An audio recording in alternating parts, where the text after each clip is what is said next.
उत्तरकाशी की स्याना चट्टी क्षेत्र में लगातार बारिश के बाद यमुना नदी का जलस्तर खतरनाक स्तर तक पहुंच गया है।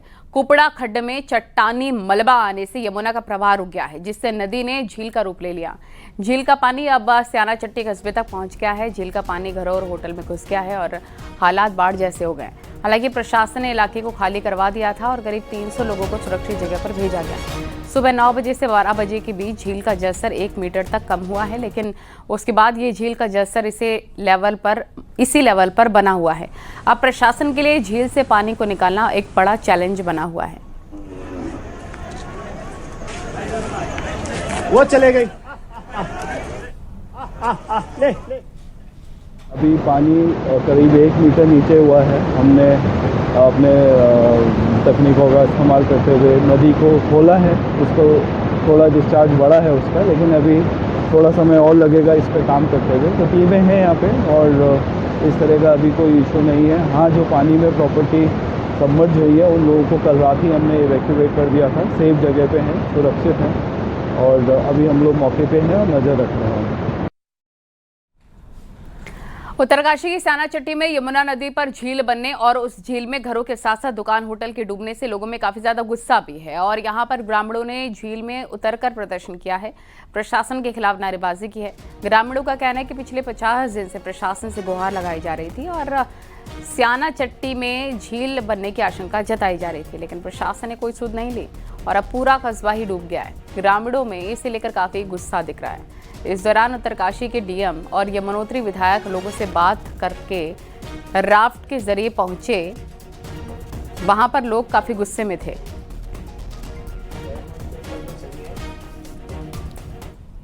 एक महीने पहले पब्लिक के द्वारा, वहां के लोकल के द्वारा जो है लगातार शासन प्रशासन को बोला गया, अवगत कराया गया कि इस पर आप कार्रवाई करें, क्योंकि बरसात का मौसम था। हम भी समझते हैं कि प्रशासन उस तरीके से इस काम को नहीं कर सकते थे, लेकिन थोड़ा सा अगर इसमें बढ़ोतरी होती तो आज ये शायद हम लोग ये सब नहीं देख। मुख्यमंत्री पुष्कर सिंह धामी ने दिल्ली में केंद्रीय बिजली मंत्री मनोहर लाल खट्टर से मुलाकात की है। इस दौरान ऋषिकेश, हरिद्वार और दूसरे तीर्थ क्षेत्रों में आगामी कुंभ 2027 को ध्यान में रखते हुए बुनियादी ढांचे के विकास, आवास योजनाओं से जुड़े विषयों पर केंद्र सरकार से सहयोग भी मांगा है। वहीं ऋषिकेश के गंगा कॉरिडोर में बिजली लाइनों को अंडरग्राउंड करने और ऑटोमेटिक करने से जुड़े मामलों में 547 करोड़ की डीपीआर की मंजूरी देने पर आभार जताया।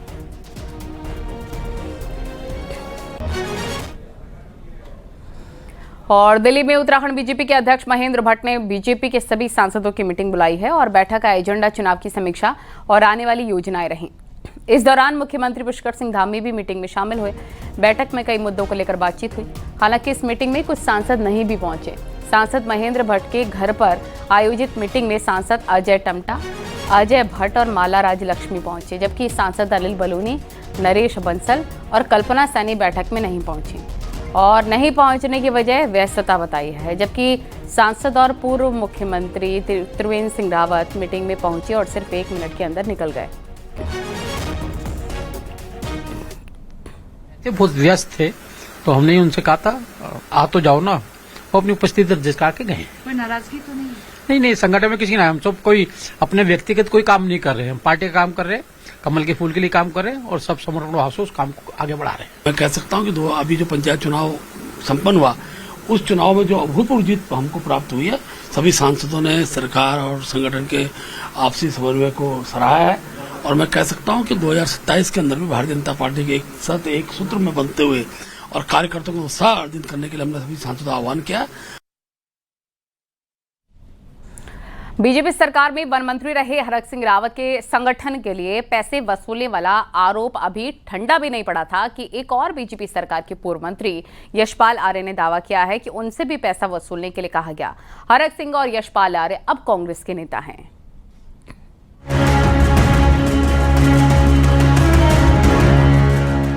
क्या साल 2018 में उत्तराखंड बीजेपी ने आजीवन सहयोग निधि इकट्ठा करने के लिए अपने मंत्रियों को बड़े टारगेट दिए थे? ये सवाल इसलिए कि पिछले 2 दिनों में त्रिवेंद्र सिंह रावत सरकार में कैबिनेट मंत्री रहे हरक सिंह रावत के आरोपों के बाद यशपाल आर्य ने कहा है कि सहयोग निधि के लिए उनको भी कहा गया था। पहले हरक सिंह रावत ने दावा किया कि उन्होंने 1 करोड़ रुपए का चंदा खनन कारोबारियों से इकट्ठा किया था। आजीवन सहयोग नीति में जो योगदान के लिए कहा गया। हमने भी अपने अकाउंट से धनराशि दी। भारतीय जनता पार्टी के प्रदेश संगठन को इस चंदे को जो विभिन्न तरीके से लिया गया है, जो आरोप लगाए हरक सिंह जी ने, उस चंदे को सार्वजनिक करना चाहिए। 2022 के विधानसभा चुनाव से पहले हरक सिंह रावत और यशपाल आर्य ने घर वापसी कर ली, यानी दोनों नेता जो कांग्रेस से गए थे वापस कांग्रेस में लौट आए। यशपाल आर्य अभी विधानसभा में नेता विपक्ष हैं। दोनों पूर्व मंत्रियों ने एक के बाद एक आरोप लगाकर बीजेपी को अजीब सी स्थिति में ला खड़ा किया है। 2018 में पार्टी के महामंत्री रहे खजान दास कहते हैं कि पार्टी के हर लेन देन में ट्रांसपेरेंसी है। ये आरोप निराधार है। कभी भी वसूली का काम भारतीय जनता पार्टी नहीं करती है। हम अपने कार्यकर्ताओं के आधार की पार्टी है और कार्यकर्ताओं पे डिपेंड रहते हैं। इसलिए कार्यकर्ताओं से हम चाहे 5 रुपए, चाहे 10 रुपए, चाहे 100 रुपए, चाहे 1000 रुपए, चाहे 1 लाख रुपए, हमारा कार्यकर्ता की जितनी हैसियत है उस हैसियत से बाकायदा चेक के माध्यम से हमको चंदा देने की बात करते हैं और वो देते हैं। और इसलिए हमारी पार्टी कभी भी किसी प्रकार से कोई दबाव बना करके किसी भी प्रकार के किसी माफिया से हम नहीं लेते हैं। दरअसल 2018 में बीजेपी ने राष्ट्रीय स्तर पर आजीवन सहयोग निधि कैंपेन चलाया था। तब प्रदेश अध्यक्ष अजय भट्ट की अगुवाई वाली उत्तराखंड बीजेपी को 25 करोड़ रुपए इकट्ठा करने का लक्ष्य मिला था। नेता बताते हैं कि कलेक्शन टारगेट से ज्यादा यानी 30 करोड़ पहुंच गया था और बाद में ये पैसा उत्तराखंड इकाई को खर्चे चलाने के लिए दे दिया गया। देहरादून से न्यूज़ 18 के लिए दीपांकर भट्ट की रिपोर्ट। और पौड़ी के कंट्रोल में जुट गए हैं, देखिए।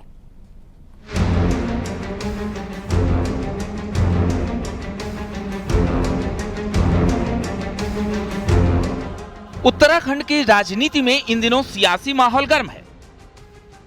पॉलिटिकल पार्टी के ऑफिस से लेकर सोशल मीडिया के गलियारों में बीजेपी के पदाधिकारी रहे हिमांशु चमोली प्रकरण की वजह से माहौल गरमाया है। पार्टी इन मुद्दों से कैसे किनारा करे इसके तोड़ में जुटी है। पार्टी सूत्रों की माने तो बीजेपी के एक कद्दावर राष्ट्रीय नेता ने हिमांशु चमोली की पॉलिटिक्स में एंट्री करवाई थी, इसलिए उसका कई राष्ट्रीय नेताओं के साथ भी अच्छा कनेक्शन रहा है। अब मामला बढ़ा तो पार्टी हिमांशु चमोली से किनारा कर चुकी है, लेकिन पूरे मामले के सामने आने के बाद पार्टी नई कार्यकारिणी के लिए फूंक फूंक कर कदम रखना चाहती है।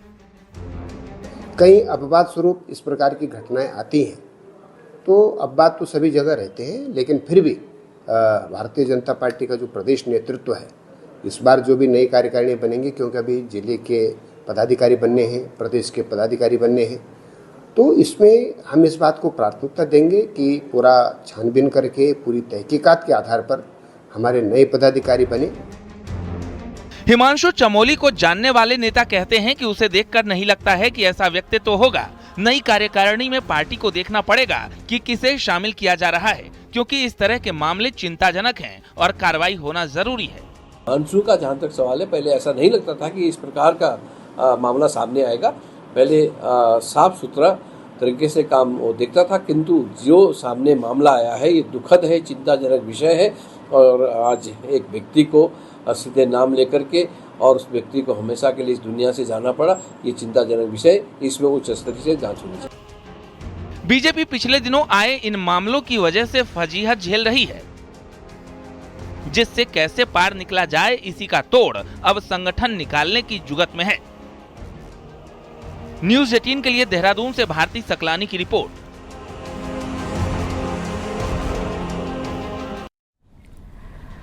और जितेंद्र सिंह सुसाइड केस में कांग्रेस ने बीजेपी पर हमला बोला है। कांग्रेस प्रदेश उपाध्यक्ष सूर्यकांत धस्माना ने कहा कि हर दूसरे मामले में बीजेपी वाले शामिल हैं।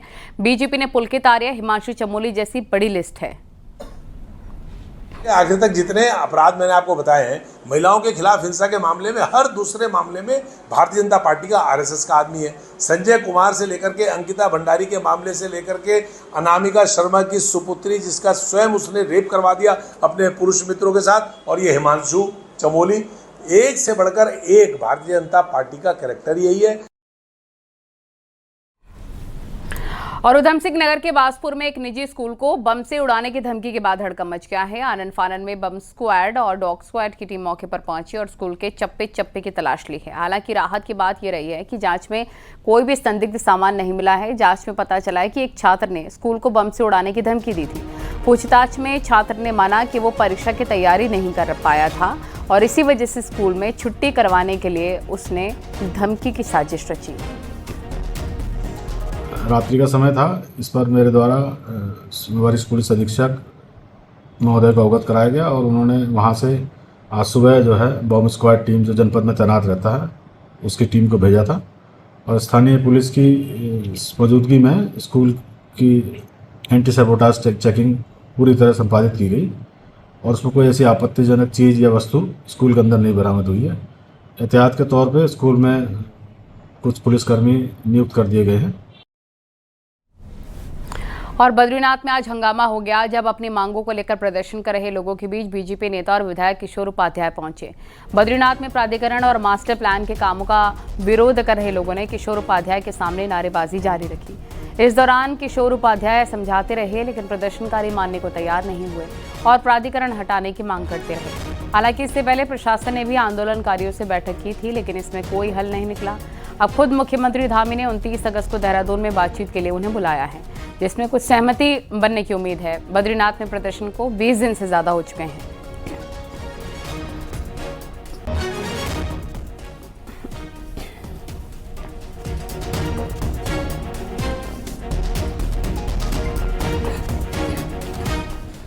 राज्य की कानून व्यवस्था और राज्य में चल रहे गन कल्चर पर हाईकोर्ट सख्त है। हाईकोर्ट में राज्य के डीजीपी और सचिव गृह पेश हुए और बताया कि पंचायत चुनावों में सीबीसीआईडी की जांच शुरू कर दी है। हालांकि कोर्ट ने इन दोनों अधिकारियों को 2 हफ्तों में पूरे मामले में एक्शन टेकन रिपोर्ट मांगी है और कहा है कि पंचायत चुनाव से लेकर खनन और समाज में हो रहे अपराधों को रोकने के लिए प्लान कोर्ट में दें। कोर्ट इस मामले की सुनवाई 12 सितंबर को करेगा। सुनवाई के दौरान कोर्ट ने टिप्पणी की है कि सिर्फ कुछ लोगों को पकड़ा जाता है लेकिन उनके अकाउंट तक नहीं पहुंचा जाता। Electoral violence, mining violence, other violence जो 3 कैटेगरी, सेफ्टी एंड सिक्योरिटी जो वायलेंस है, वो 3 चीज़ों का क्या ब्लूप्रिंट होगा वो बनाओ, वो चीफ साहब ने कहा है। और मुझे लगता है बहुत सालों बाद ऐसा चीफ जैसे आया कि इतने छोटे पीरियड में वो ये समझ गया इस राज्य में ग्रोइंग वायलेंस किन वो मेन कॉज क्या है। गैरसैंण के सदर में तेवर दिखाने के बाद अब सड़क पर भी कांग्रेस के तीखे तेवर नजर आएंगे। देहरादून कांग्रेस ऑफिस में हुए कार्यक्रम में ये तय कर लिया गया है। हरीश रावत ने विधायकों के सम्मान में प्रोग्राम रखा लेकिन हरक सिंह रावत ने इसे सम्मान के साथ 2027 के संकल्प में बदल दिया है। देखिए रिपोर्ट।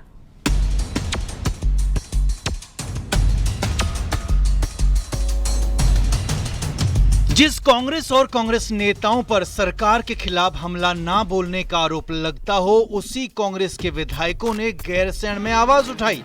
विपक्ष ऐसे ही तेवर रखे, इसके लिए पूर्व सीएम हरीश रावत ने विधायकों के सम्मान में प्रोग्राम रखा। नेता विपक्ष समेत 10 विधायकों को माला पहनाई गई लेकिन हरक सिंह रावत ने माला पहनने से इनकार कर दिया।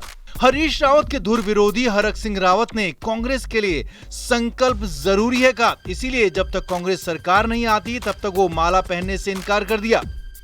माला तब पहनेंगे, माला तब पहनेंगे। मैंने संकल्प लिया है, हरक सिंह रावत माला तब पहनाएगा जब इनके अंदर से कर लेगा उत्तराखंड की।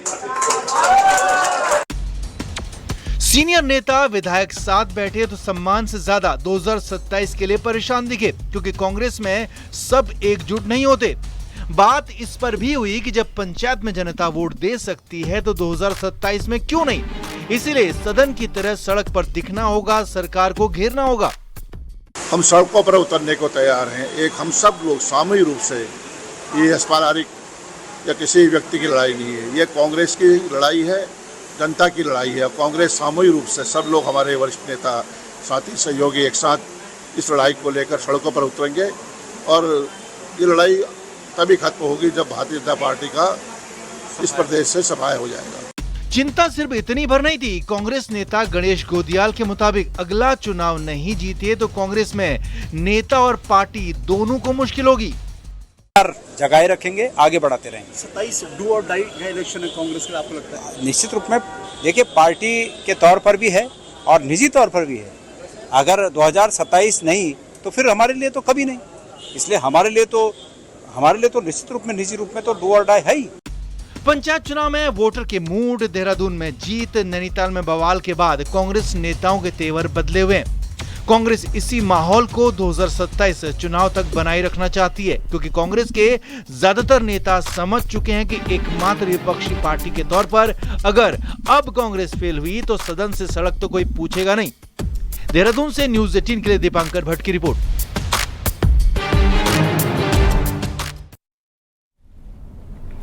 और अब आपको दिखाते हैं पहाड़ टॉप 10 न्यूज। चमोली में एनटीपीसी के उपनल के कर्मचारियों को हटाकर अब ठेकेदारों के अधीन करने का फैसला किया गया है, जिसका विरोध हो रहा है। नाराज कर्मचारियों ने कंपनी के टाउनशिप एरिया में जोरदार धरना प्रदर्शन किया। पौड़ी पुलिस ने नाबालिगों के गाड़ी चलाए जाने के खिलाफ अभियान चलाया है। पुलिस ने अब तक 48 नाबालिगों को पकड़ा है, उनकी गाड़ी सीज की है। चमोली में न्यूज़ 18 की खबर का असर हुआ है और मैठाड़ा में हाईवे बंद होने के बाद अधिकारियों ने मौके का मुआयना किया है। बर्ड फ्लू की आशंका के चलते नैनीताल जिले में बाहर से आने वाले चिकन और अंडों पर रोक लगा दी गई है। गैरसैंण विधानसभा में कांग्रेस के हंगामे के खिलाफ रुड़की में बीजेपी कार्यकर्ताओं ने पुतला दहन किया। अल्मोड़ा में भी गैरसैंण मामले पर बीजेपी ने कांग्रेस विधायकों का पुतला फूंका और जमकर नारेबाजी की। हरिद्वार के जिला अस्पताल को मेला अस्पताल में शिफ्ट कर दिया गया है। डीएम मयूर दीक्षित ने व्यवस्थाओं का जायजा लिया। संस्कृत शिक्षा सचिव दीपक कुमार ने पिथौरागढ़ में अधिकारियों के साथ एक मीटिंग की है और संस्कृत के बढ़ावे वाली योजनाओं की समीक्षा की है। सोमालिया में शहीद हुए भारत के देवेंद्र चंद्र की पुण्यतिथि में उन्हें याद किया गया और उनकी प्रतिमा पर माल्यार्पण किया गया है। जनकवि गिरीश तिवारी गिरदा की पुण्यतिथि पर अल्मोड़ा में उन्हें श्रद्धांजलि दी गई और उनके गीतों को गाकर उन्हें याद किया गया है। नैनीताल में एक शख्स को पीटने का वीडियो वायरल है। माल रोड में कुछ लोग इस युवक की पिटाई करते हुए दिखाए जा रहे हैं। बताया जा रहा है कि इस युवक ने किसी पर्यटक के साथ पहले मारपीट की, जिसके बाद कुछ लोगों ने इसको पकड़ लिया और पिटाई कर दी और पिटाई के बाद उसे पुलिस को सौंप दिया।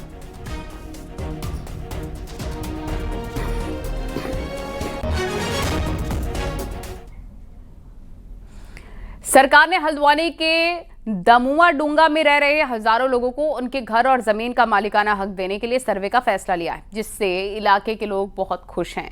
लेकिन इस फैसले के बाद उत्तराखंड के सैकड़ों वन ग्रामों में रह रहे लोग भी अपने घर का सपना देखने लग गए हैं। देखिए,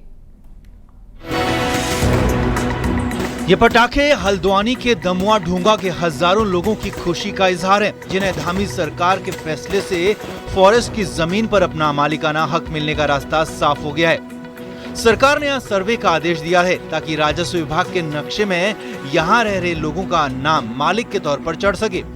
लेकिन दमुआ ढूंगा के इस फैसले ने उत्तराखंड के 300 से ज्यादा गाँव के लोगों के दिल में ऐसी ही आस जगा दी है, जो सालों से मालिकाना हक की लड़ाई लड़ रहे हैं। खासतौर पर हल्द्वानी के करीब बिंदुखत्ता, चोरगलिया और गौरा पार में रह रहे लोग उम्मीद लगा बैठे हैं।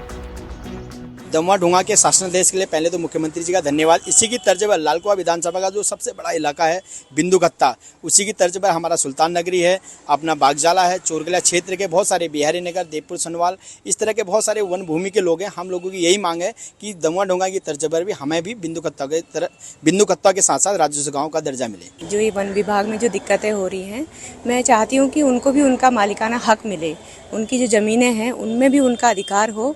पूर्ण तरह से हम सरकार से यही आशा करते हैं। जाहिर है, एक जगह से सिलसिला शुरू हुआ तो लोगों को उम्मीद है कि ये सिलसिला आगे भी बढ़ेगा। वहीं कांग्रेस भी दमुआ ढूंगा को लेकर सीएम धामी के फैसले से खुश है, जबकि सरकारी नुमाइंदे आगे और भी फैसले होने के दावे कर रहे हैं।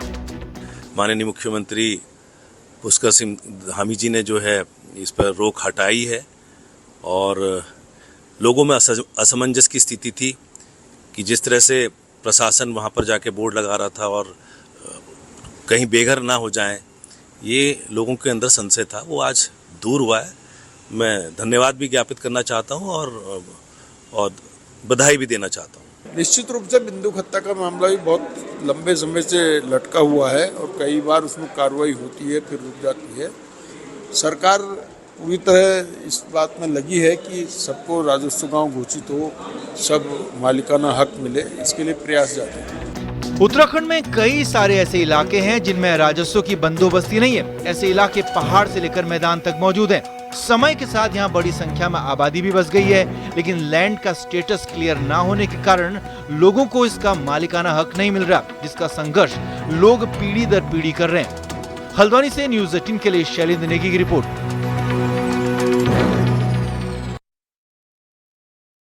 हरिद्वार में हर के पैड़ी पर होने वाली गंगा आरती को 109 साल हो गए हैं, जिसको Oxford book of world record ने भी रजिस्टर्ड किया है। सांस्कृतिक और सामाजिक परंपराओं का संरक्षण करने वाली लंदन की Oxford book of world record के प्रतिनिधियों ने हर की पैड़ी स्थित गंगा सभा के ऑफिस पहुंचकर गंगा सभा को सम्मान सौंपा है।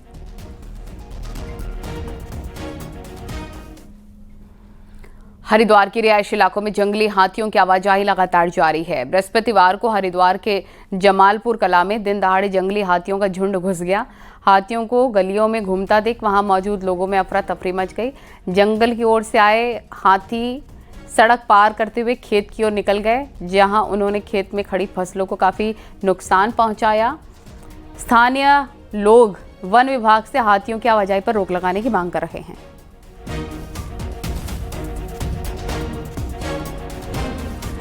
ये तस्वीरें देख सकते हैं आप, रिहायशी इलाके में जंगली हाथियों का झुंड कैसे इकट्ठा हो गया है और ये सड़क पार कर रहा है। जमालपुर कला में हाथियों का झुंड घुस गया, जिससे ग्रामीणों में दहशत मच गई और ग्रामीणों ने वन विभाग से मांग की है कि इन हाथियों को जल्द से जल्द पकड़ा जाए। खबरें जारी हैं, रुकेंगे छोटे से ब्रेक के लिए।